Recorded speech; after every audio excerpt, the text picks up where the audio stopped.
a 75 Les Paul. And my daughter has done a nice job in taping it up. And because the first fret isn't that bad, I'm not going to remove the nut because I don't think I'll have to do a lot of work past it.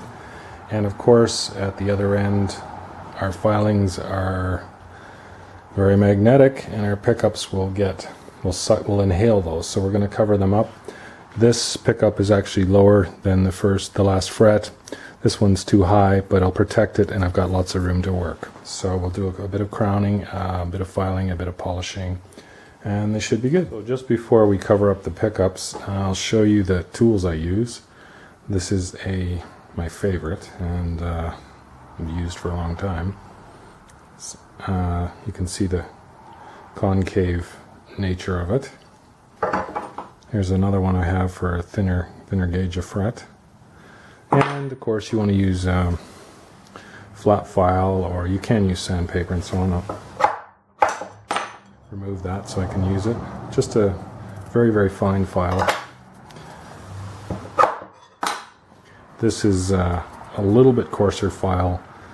Again, if you got a lot of material to remove, which you often want not remove, you can use a bit coarser file, but I think those will be sufficient. And I'll just zoom in one more go so you can see what work we have to do. They're not really, really bad.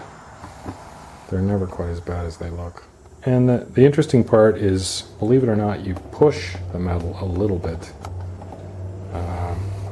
as you go across, and then you take it the other way. You're removing it for sure. But the crowning files are they're very, very cool.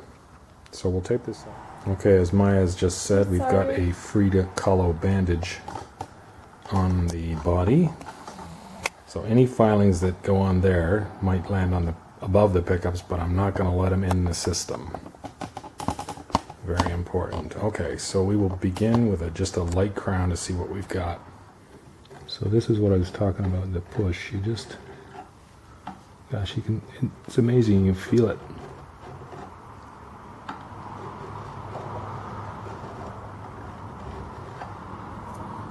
So there's a little bit marks on there on the edges, so you're taking off the width, or it's bulged at each joint.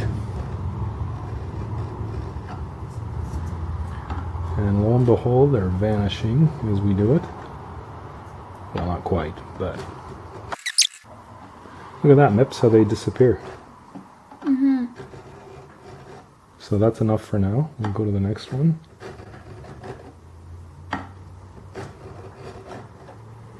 Often the first position is where it wears out the most and first, but it's good to go down a little bit to take your wear mostly uniform, although by the time a guitar needs refretting, usually the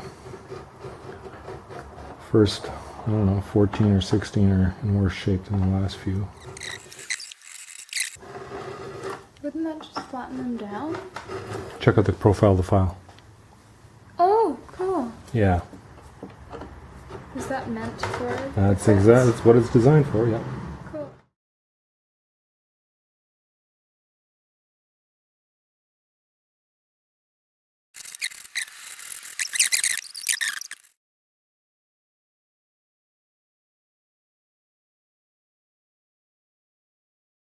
They look shinier after you do that too. Yeah, and we will, I'm going to do the other kind of filing, which is the one you want to go really, really light, and that's in this direction. But let's just get through and crown them all a little bit. This is almost, very similar to the profile of the file, because you haven't seen a lot of work. Should move it up now. Oh, look at that, there's a big gouge in that one for some reason. Not anymore.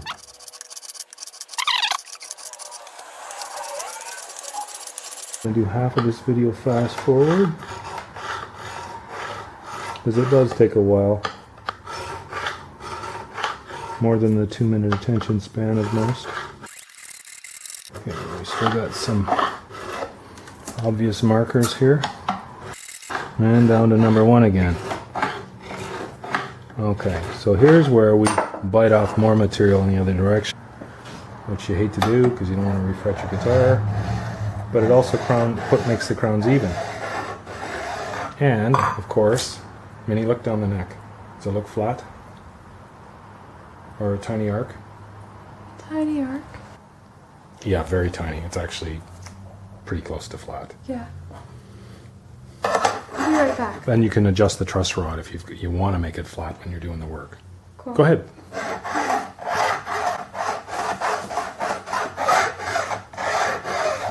So with this, you can really feel where your frets are higher and lower, just with your hand on the file. And my goal is to remove those gouges. But I'm pressing evenly because I want to take the least amount of material off, and of course remove my gouges. So you want to do this very, very gently.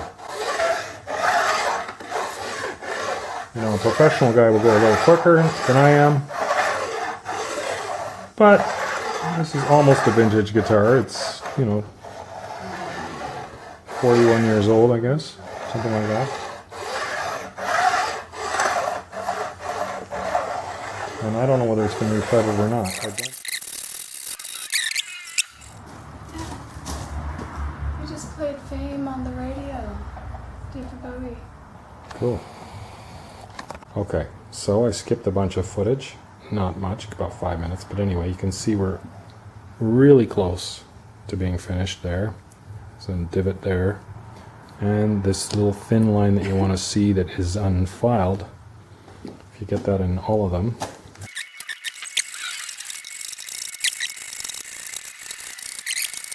Okay, almost up to 12. There's a fair bit of wear as well.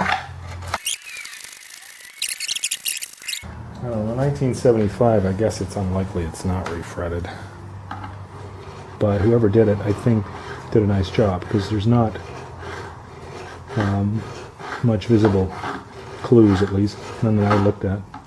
Of course, I didn't examine it that hard. Besides, many of us know that a refretted guitar can sound every bit as good, and in some cases even better, than a non-refretted guitar. There's two reasons. The R4 is the lowest common denominator, obviously. And so that's why you gotta go in the two directions so you don't take one fret down too low. And you want to see the same amount come off on every... You can take your nut out. I'm not going to, unless I break it out. But after you do that sort of filing, you want to see some amount of material. Like here, we're not even touching. So this fret is a little lower, and that's when I was working a lot. As is this one. So it's time to make it...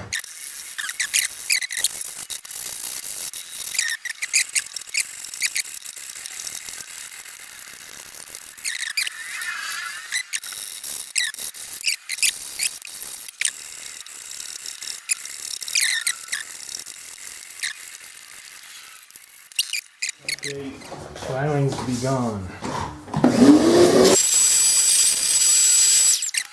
When the sweat begins, because you got to polish them. And I use steel wool. Very, very fine steel wool. You can use sandpaper, like 400 or 600 or something. Okay, change of heart here. I thought I'd try some sandpaper. I've got 400 on here. And I'm just going to do what I did with the file, lengthways. To indeed see if I am finished. I'm hoping I am.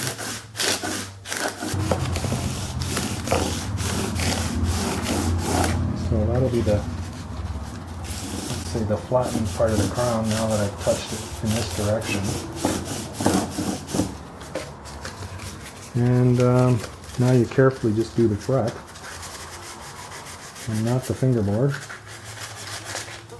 I'm going to finish with very, very fine steel wool.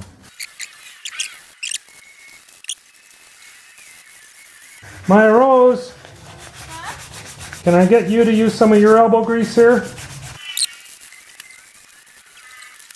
I'll just hit up with the sandpaper. As soon as I finish, I'd like you to try using steel wool. Oh, Just to polish. okay. You can see the... Oh my gosh. Cool, huh? Yeah. It's sort of like they disappeared as opposed Kind of to... new. Yeah. Did a good job on that. Yeah, there's still a hair of a trace there. Probably, it's okay. Yeah, actually by the time you're done, you won't see it. Cool. The sandpaper polish? Well, this is 400 grit, so it's pretty fine. You can go up to 600. I mean, there's probably even 800. Okay, so there's no simple way. You just bunch it up, get it tight, and polish, and press, Okay. and press, and polish until, Wow, You can see that's her- really pretty. isn't that nice? Yeah. Sweetie, go for it. I'm going to quickly run to the library and try and get the Iliad. Okay. Could you grab me my iPad for music, please?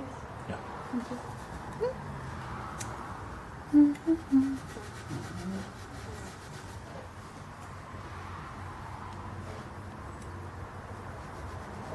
This is filming.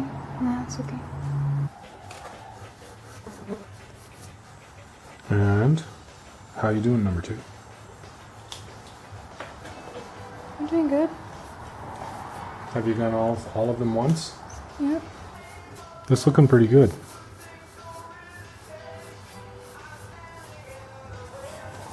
Thank you.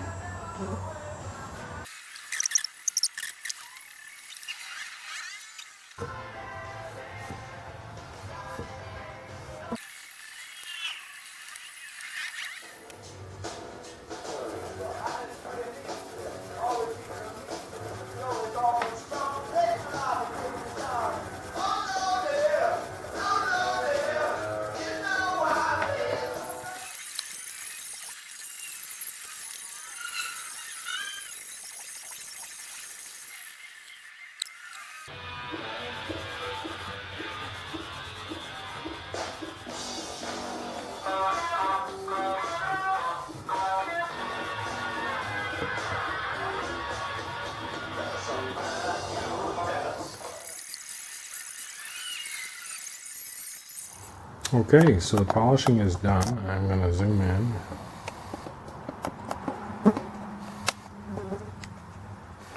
They are smooth, no divots, polished, and still round. Peel the tape off, put a little lemon oil, clean the dirt off, and set it up.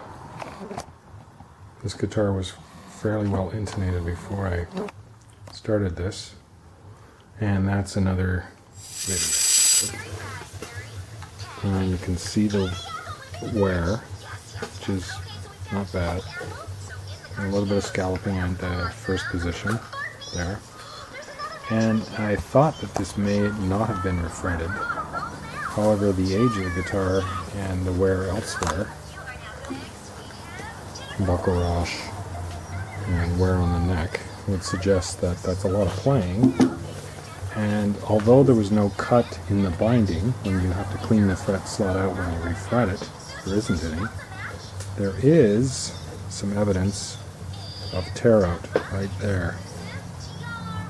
A little bit there. So, those are not the original frets, and it has been refretted. However, it was done quite well. And one of the reasons the guitar sounds so darn good. Anyway, I hope you enjoy. I'm going to string it up and let it rip.